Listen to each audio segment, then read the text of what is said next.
O Espírito Santo me levou no texto de 1 Samuel, capítulo 7. 1 Samuel, capítulo 7, verso 7 até o verso 12. 1 Samuel, capítulo 7, versículo 7 até o 12. Amém? Assim está escrito: ouvindo, pois, os filisteus, que os filhos de Israel estavam congregados em Mispa, subiram os maiorais dos filisteus contra Israel. O que, ouvindo os filhos de Israel, temeram por causa dos filisteus. Pelo que disseram os filhos de Israel a Samuel: não cesses de clamar ao Senhor, nosso Deus, por nós, para que nos livre da mão dos filisteus. Então tomou Samuel um cordeiro que ainda mamava e sacrificou inteiro em holocausto ao Senhor. E clamou Samuel ao Senhor por Israel, e o Senhor lhe deu ouvidos. E sucedeu que, estando Samuel sacrificando o holocausto, os filisteus chegaram à peleja contra Israel, e trovejou o Senhor aquele dia com grande trovoada sobre os filisteus, e os aterrou de tal modo que foram derrotados diante dos filhos de Israel. E os homens de Israel saíram de Mispa e perseguiram os filisteus e os feriram até abaixo de Betcar. Vamos ler todos juntos, vamos fazer um esforço, lermos todos juntos o verso 12. Vamos lá, igreja. Então tomou Samuel uma pedra e a pôs entre Mispa e Sem, e chamou o nome dela Ebenezer, e diz: até aqui nos ajudou o Senhor. Quantos pode glorificar a Deus por essa palavra? Pai, mais uma vez nos movemos diante da Tua palavra que é fiel, verdadeira. Tu conheces as reais necessidades de cada pessoa querida que aqui está e daqueles que estão nos assistindo. Senhor, continua agora, através do Teu Espírito Santo, se movendo e liberando as instruções a nós. Como já foi dito aqui esta noite, esta palavra não vai voltar atrás vazia, ela vai prosperar no propósito pelo qual o Senhor está liberando, em nome de Jesus. Quantos podem dizer amém? Sente adorando, sente glorificando, sente bendizendo o nome de Jesus. Meus irmãos, o profeta Samuel vai iniciar o seu ministério diante de um grande desafio. Por quê? Porque tanto no aspecto de governo humano, como no governo divino, o ciclo da nação de Israel havia mudado. E esse ciclo que tinha sido encerrado, ele terminou de uma forma muito triste. Por quê? Porque terminou com muitas mortes. Terminou com uma derrota de Israel para o seu maior inimigo. Quando nós lemos no cenário bíblico sobre os inimigos de Israel, em toda a história de Israel, no Antigo Testamento, no livro de Crônicas, Reis, Samuel, enfim, dos profetas, nós vamos encontrar muitos adversários, mas tinha um em específico que era um adversário permanente, que eram os filisteus. De modo que eles haviam, por não estar na posição que Deus desejava, por não estar dentro da boa, perfeita e agradável vontade de Deus, eles estavam agora amargando uma derrota que trouxe muitas baixas, muitas percas.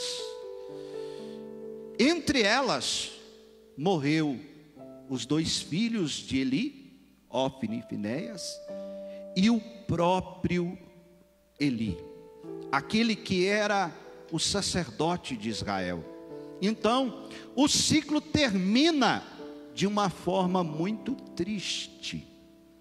E eu quero aqui abrir um parênteses para dizer o seguinte: quando Deus estabelece promessas a nós, que era o caso de seu povo Israel, que estava sendo conduzido em todo o tempo, é importante destacar que em todo o tempo da história de Israel, inclusive nos dias atuais, inclusive neste tempo, neste século, o povo de Israel continua caminhando debaixo de cumprimento de promessas antiguíssimas, promessas feitas há muitos e muitos séculos atrás, vamos assim dizer, nessa coletânea de séculos, há eras atrás, promessa que foi feita a um homem, a Abraão,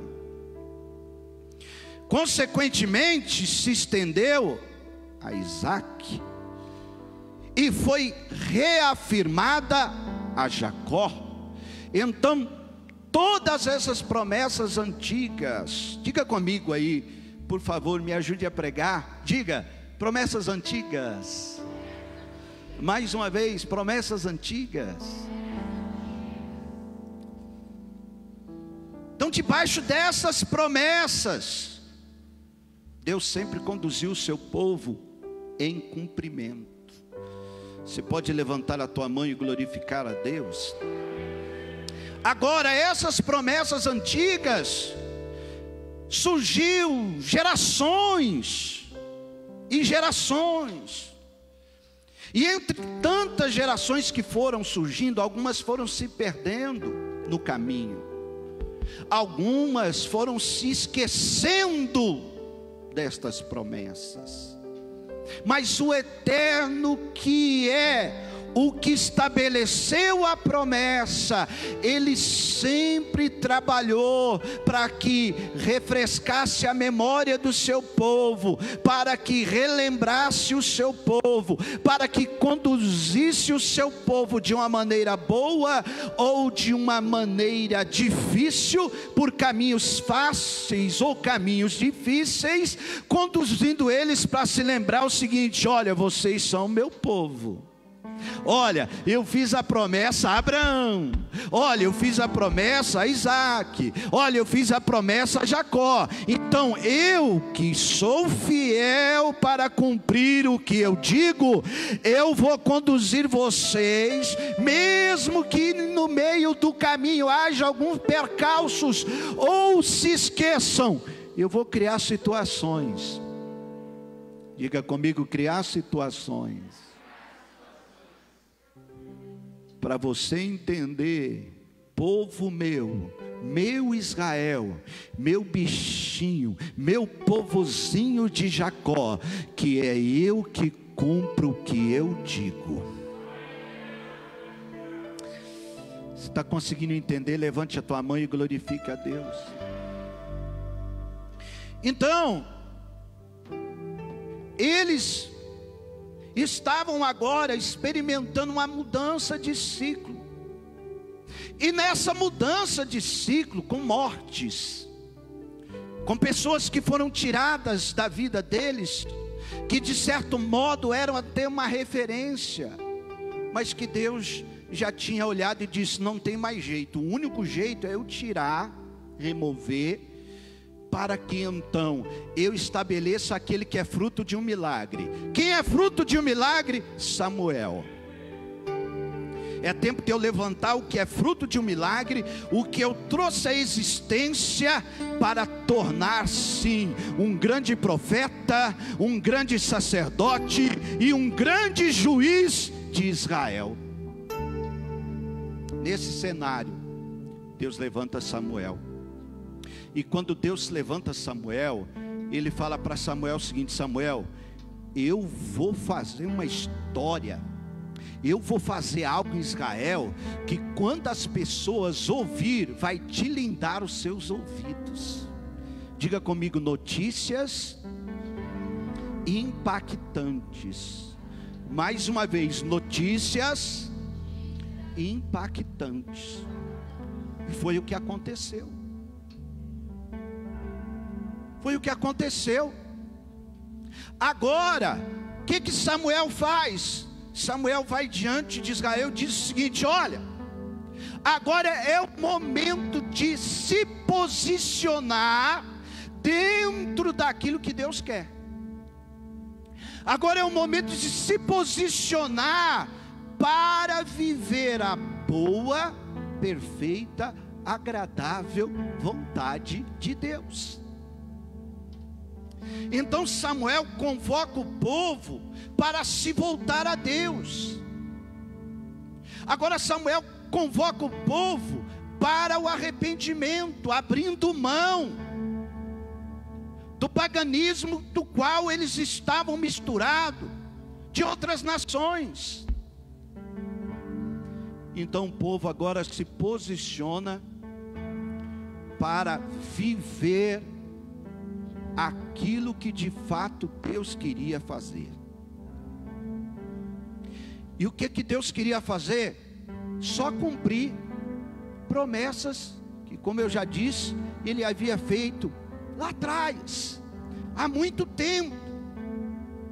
Então Samuel reúne todo o povo de Israel em Mispa.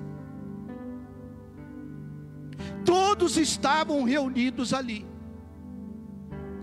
Todos estavam ali diante de Deus e dizendo: Senhor, nós somos o seu povo, nós temos uma identidade, nós somos o teu povo, nós vamos viver tudo que o Senhor tem para nós, nós vamos viver esse novo ciclo.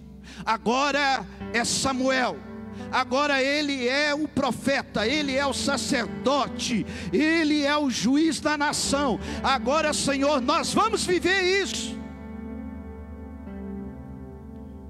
Quando eles se posicionaram, quando eles entenderam e se posicionaram, quando eles compreenderam que eles estavam debaixo de uma promessa e vão se posicionar, sabe o que acontece? Olha o que está escrito no verso 7. Ouvindo, pois, os filisteus que os filhos de Israel estavam congregados em Mispa, ou seja, a notícia chegou aos ouvidos dos seus maiores inimigos, os filisteus. Assim como o povo de Israel tinha esse inimigo constante, permanente, que sempre estava disposto a se levantar contra eles, nós, igreja, também temos um inimigo constante, que sempre está disposto a se levantar contra nós. E quando nós, a exemplo do povo de Israel, aqui no texto que lemos, se posicionamos para viver a vontade de Deus, para viver o que Deus tem para nós, a notícia corre. Porque um posicionamento em Deus, para você viver o que Ele tem para a tua vida, para viver cumprimento de promessas, vai se levantar alguém, vai se levantar o nosso adversário, para poder se mover e dizer: eu vou impedir, eu não vou permitir. Então os filisteus ficaram sabendo, e quem que eles mandam para lá? Foi gente pequena não. Olha aqui, subiram os maiorais, subiram os maiorais dos filisteus contra Israel. Está conseguindo entender o que o Espírito Santo está falando? O seu posicionamento em Deus, a sua disposição em viver o que Deus tem para você. Eles estavam todos ali para receber agora a orientação. Não, agora nós queremos viver tudo que Deus tem para nós. Nós estamos aqui com interesse de coração, nós estamos aqui abertos para receber a instrução do Senhor. Naquele momento, os filisteus, ao receber a notícia, enviam os maiorais. E qual era o objetivo? Gerar neles medo, gerar neles pavor, intimidá-los. Era como se tivesse, naquele momento, ao receber a notícia e ver aquela movimentação, alguém chega com a notícia: olha, os filisteus estão vindo aí, e estão vindo os maiorais contra nós. Olha, eles conheciam o inimigo. Como eu já disse, no ciclo anterior, foi uma derrota vergonhosa, triste. Então, eles agora são dominados pelo temor. São os maiorais que estão vindo contra nós. Mas sabe o que acontece? Eles estavam posicionados em Deus. E quando nós estamos posicionados em Deus, é isso que vai acontecer. O inimigo vem com a sua maior força, com o seu maior ímpeto. Ele começa a usar no meio dos principados e potestades, aquele dos quais tem uma força tão grande, que quer nos intimidar, que quer nos amedrontar, que quer fazer nós recuarmos, nós ficarmos temendo o que eles podem fazer. Só que eles estavam posicionados em Deus, e eles sabiam que tinha um caminho de vitória. E eles olham para Samuel e diz: Samuel, não cesse de clamar ao Senhor nosso Deus por nós, para que nos livre das mãos dos filisteus. Aleluia! Quando a gente entende isso aqui e compreende que todos estavam em Deus, eles primeiramente têm medo dos maiorais que estão vindo, mas eles entendem o seguinte: espera aí, tem um caminho de vitória. Diga comigo: oração. Mais uma vez, oração. Tem um caminho de vitória. Quando o inimigo vem com o seu maior ímpeto, com a sua maior fúria, com o seu maior levante, quando ele vem com os maiorais, ainda que a gente tema, ainda que a gente se preocupe, ainda que no nosso corpo mortal a gente possa sentir no nosso físico um temor, um pavor, e até mesmo nesse contexto ficar sem saber o que vai acontecer, ou lembrando do que já aconteceu, do que ocorreu no ciclo velho. Mas olha aqui, quando a gente está em Deus, a gente entende: peraí, tem um caminho de vitória, é oração, remandarabachurabacaias, é o clamor. Aleluia. Não cesse de clamar ao Senhor, ó nosso Deus. Não cesse de clamar ao Senhor nosso Deus. O inimigo veio com fúria, o inimigo veio com levante, o inimigo veio com força para abalar suas estruturas, para deixar você com a fé abalada, cercado com a incerteza ou com a dúvida, e até temer que nada vai dar certo. Entenda uma coisa, o teu caminho é esse aqui, ó. Comece a clamar ao Senhor. Comece a clamar ao Senhor. Comece a orar. Comece a buscar. Eles começaram a orar, eles começaram a clamar. Espera aí, os filisteus vieram com os maiorais. Só que tem uma coisa, o nosso Deus é maior. O nosso Deus é maior do que todos os maiorais reunidos juntos.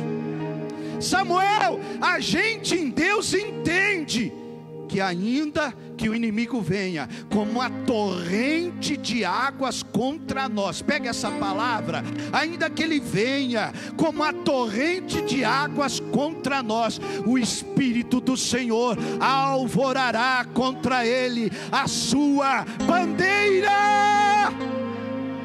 porque o nome do Senhor é Jeová Nissi. Ele é a nossa bandeira. Você pode glorificar. Você está sentindo a presença dele aí? O embate está grande, mas você está em Deus.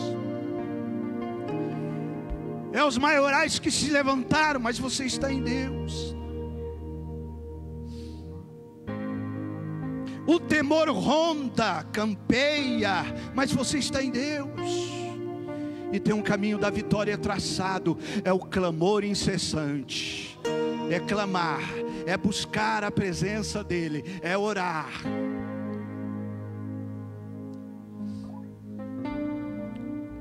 Eles sabiam que o livramento ia vir. A segunda coisa muito importante que Samuel faz, olha aqui. Então, verso 9: tomou Samuel um cordeiro que ainda mamava e sacrificou-o inteiro em holocausto ao Senhor.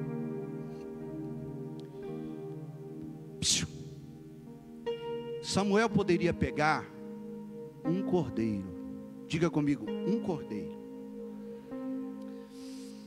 mas o texto afirma que ele tira um cordeiro que ainda mamava. Ou seja, ele vai sacrificar algo, um cordeiro, que ainda dependia de ser amamentado. E esse sacrifício que ele vai fazer é por inteiro. E o que é que o Espírito Santo quer comunicar com essa palavra? Além da oração, vai ter que ter um sacrifício.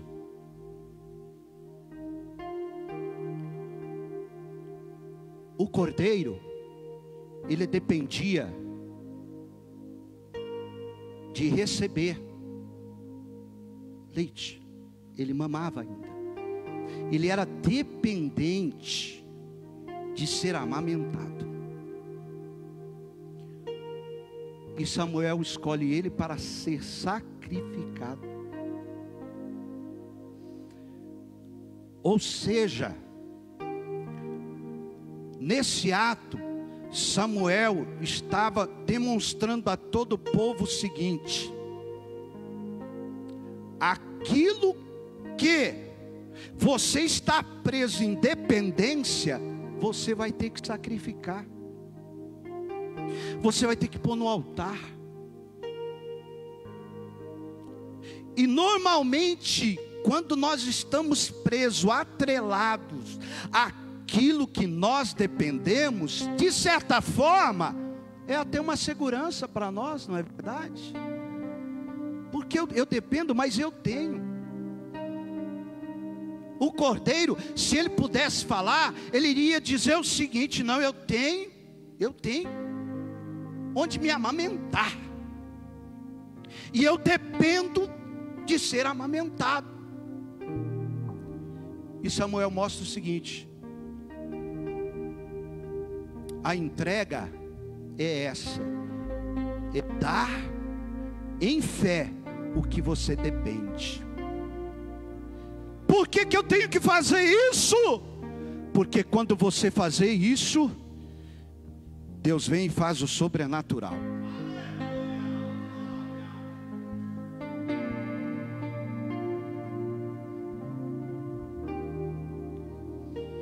Quem está entendendo, levante a mão e glorifique o nome do Senhor. Agora, entregar em sacrifício o que a gente depende, aí mexeu onde a gente não queria, né? Porque você depende, você está atrelado àquilo. Qual era a história do cordeiro?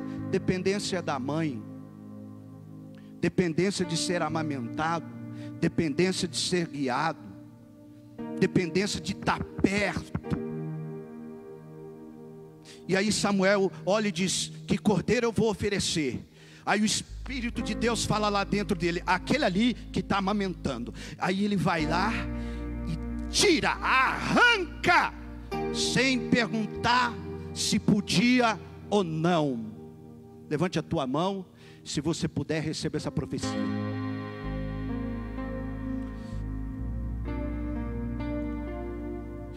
Se Samuel perguntasse para o cordeiro: você quer sair daí?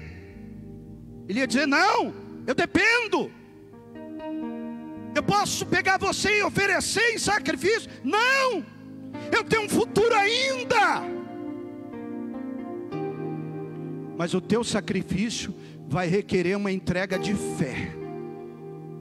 E nessa entrega de fé, eu estou profetizando, Deus vai arrancar você, Deus vai tirar você. E é o seguinte: Deus não precisa da sua permissão. O que Ele está querendo dizer é o seguinte: é a minha vontade, é o meu querer, eu quero desse jeito, eu vou fazer desse jeito, e não te dou outra opção, eu vou levar. É Camanacia.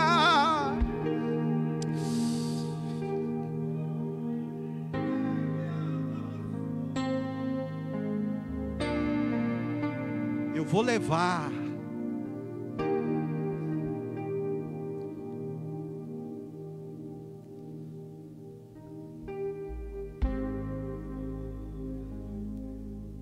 Eu vou levar.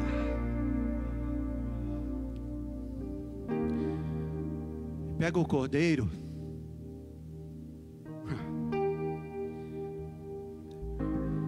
Põe o cordeiro no altar.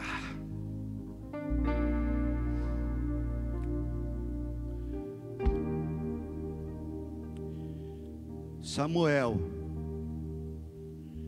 pegou um cordeiro que ainda mamava,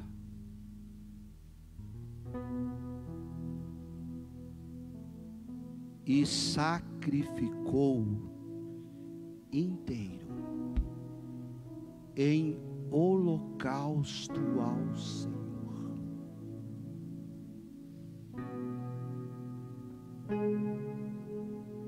Quer viver o que Deus tem para você?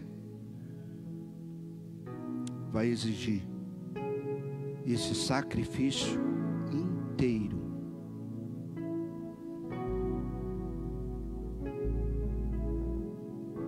Que você depende, vai ser tirado, arrancado,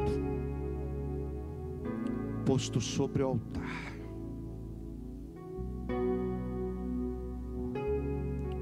Para ser entregue por inteiro ao Senhor. Sabe o que aconteceu? E clamou Samuel ao Senhor por Israel. Olha, igreja, final do verso 9: e o Senhor lhe deu ouvidos. E o Senhor lhe deu ouvidos. Aleluia. Levante a tua mão e glorifique o nome de Jesus. Adore ao Senhor. Deus deu provas circunstanciais que estava ouvindo. Diga comigo: clamor, oração, sacrifício, entregar o que você depende, para depender totalmente de Deus. Depender totalmente de Deus. Aí a Bíblia está dizendo: o Senhor lhe deu ouvidos. Só que naquele momento, quando Samuel estava ali, olha, sacrificando no altar, naquele momento, que era um momento crucial, era como que naquele momento todo o povo tinha que estar ali, olha, com o coração e a mente no sacrifício. Naquela hora, os maiorais vêm com ímpeto, vêm com força. Era como se eles estivessem já organizados, dizendo o seguinte: está vendo? O profeta vai fazer o sacrifício agora. A gente não pode permitir. A gente tem que atrapalhar isso aí. Vamos impedir isso aí. Olha o que está escrito aqui, olha. E sucedeu que, estando Samuel sacrificando o holocausto, os filisteus chegaram à peleja.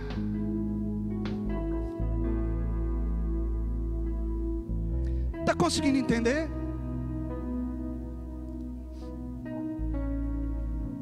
No momento da entrega, o inimigo vem para querer impedir. Só que aquilo que Deus quer receber como sacrifício, a entrega que Ele pede, Ele já olha e diz o seguinte: não, já é meu. E quem tentar impedir, deixa que eu resolvo. O que aconteceu? Olha o que aconteceu aqui. Naquele momento, o Senhor trovejou naquele dia com grande trovoada sobre os filisteus. O Senhor os aterrorizou. Aleluia. Naquele momento Deus se levantou. Deus está se levantando. Deus está se levantando. Deus está se levantando. Quando nos posicionamos, quando nos dispomos a viver a vontade dEle, e quando o inimigo se levanta, como se levanta mesmo, e vem com fúria para impedir, mas nós começamos a clamar, nós começamos a buscar, nós nos dispomos a oferecer o sacrifício por inteiro. Ninguém vai impedir. Hanassi Adobacandarai. Fique de pé no teu lugar, adorando, glorificando, exaltando. Olha aqui, eles não precisaram pôr a mão, gente. A iniciativa foi de Deus. Sabe o que aconteceu? Diga comigo: Deus tocou o terror. Linguagem moderna, né? Mais uma vez, Deus tocou o terror. nos inimigos. Deus trovejou no meio deles, tão grande trovoada, que eles ficaram que nem barata tonta. Eles vieram por um caminho contra Israel, agora eles estavam fugindo por 7 caminhos. Quando o povo de Israel viu que eles estavam fugindo, agora reverteu a situação. Agora eles vieram contra nós, agora nós vamos contra eles. Nós vamos à peleja contra eles. Eles foram revestidos de poder, de autoridade, de força. Ah, igreja, quando a gente se posiciona para viver o que Deus tem para nós, quando a gente começa a orar, quando a gente começa a clamar, quando a gente se põe diante do Senhor em entrega sacrificial, aleluia! Agora os levante que veio do inimigo, nós nos agigantemos. E nós olhamos e dizemos: agora quem vai botar eles para correr e quem vai derrotar eles somos nós. Se você crê na tua vitória, levante a mão e adore.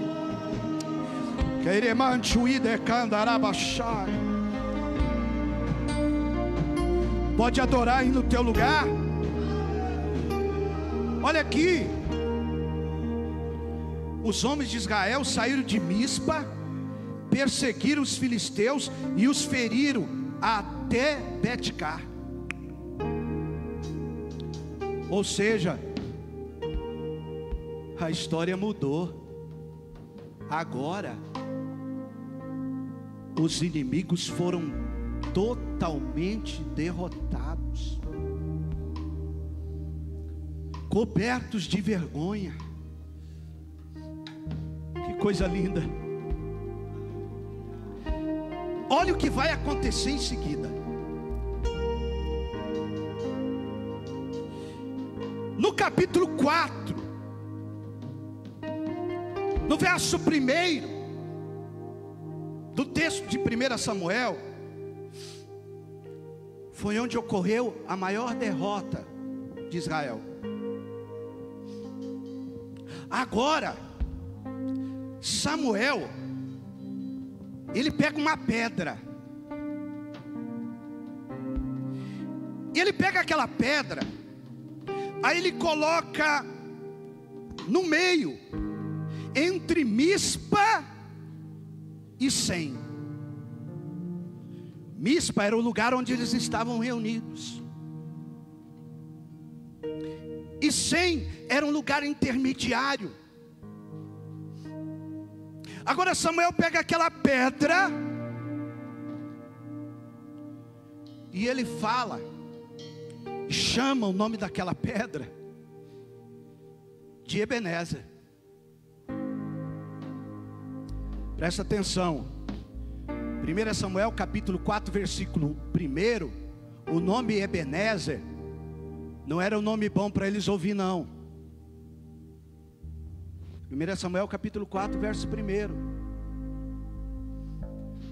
era o nome da vergonha.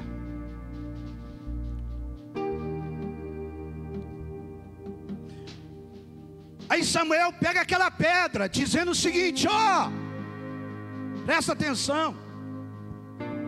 Ele grita: Ebenezer. Por que Samuel está falando isso? Ele põe aquela pedra ali, no meio. Aí ele diz em seguida: até aqui nos ajudou o Senhor.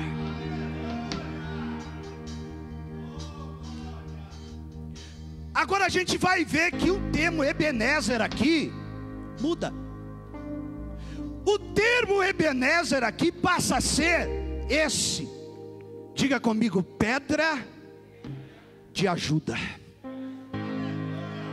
A ajuda que veio do alto, o socorro que veio do alto, o milagre que veio do alto, o sobrenatural que aconteceu do alto. Querer mandar abaixar. Olha que lindo. Ebenezer, está ali a pedra Ebenezer, virado para Sem, e em Mispa, onde eles estão, era como se tivesse dizendo o seguinte: olha, lá, diga comigo, atrás da pedra, mais uma vez, atrás da pedra, a vergonha. Mais uma vez, atrás da pedra, a vergonha. Na frente da pedra,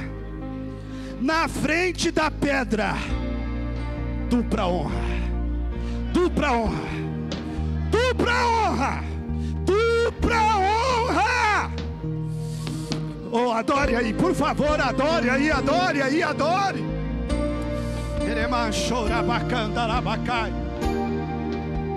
Aleluia! Oh, glória!